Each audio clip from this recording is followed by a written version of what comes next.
हिंदुस्थानाचा राष्ट्रपिता संग्राम बापू आहे. आपल्या हिंदू बांधवांनी प्रत्येक वेळी हाच विचार केला पाहिजे की माझ्या धर्मामध्ये काय सांगितलं.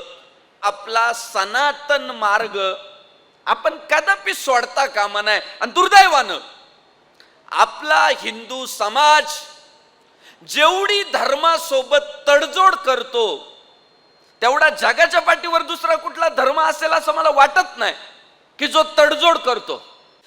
आणि हिंदू समाज इतका लवचिक झालेला आहे.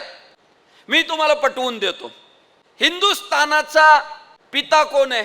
साधं सरळ आहे. त्वमेव माता च पिता त्वमेव, त्वमेव बंधुश्च सखा त्वमेव, त्वमेव विद्या द्रविणम त्वमेव, त्वमेव सर्वम मम देव देवम. हिंदुस्थानाचा पिता ईश्वर आहे. आपण हा गोपालकृष्णांच्या बाबतीत श्लोक म्हटला जातो. पण आजपासून जर तुमच्यावर बिंबवायला सुरुवात केलं ना की हिंदुस्थानाचा राष्ट्रपिता संग्राम बापू आहे, तुम्ही विचार सुद्धा करणार नाही. खरंच आहे का? माझ्या धर्मात काय सांगितलंय? माझ्या धर्मानं कोणाला राष्ट्रपिता म्हणायला लावलंय? काय नाही.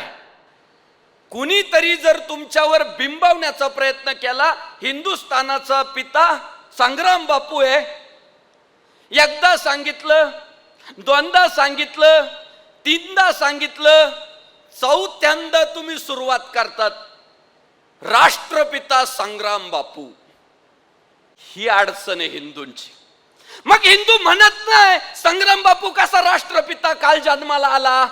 तुम्ही विचारणारच नाही की हा संग्राम बापू काल अंड्यातून बाहेर आला, याचं अस्तित्व किती, याचं कर्तृत्व काय, याने असं काय केलं म्हणून आम्ही संग्राम बापूला राष्ट्रपिता म्हणायचं नाही.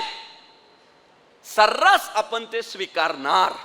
आणि या प्रवृत्तीनं हिंदुस्थानाचं जेवढं वाटोळं केलं, जेवढं नुकसान केलं, आणि इथून पुढच्या काळात पण जे होणार आहे ते जर रोखायचं असेल तर आपल्याला विचार करावा लागल, आपल्याला आपल्या धर्मावर प्रेम करावं लागल, आपल्याला धर्मनिष्ठ व्हावा लागल. तेव्हा या सगळ्या फजितीपासून आपण थांबणार आहे.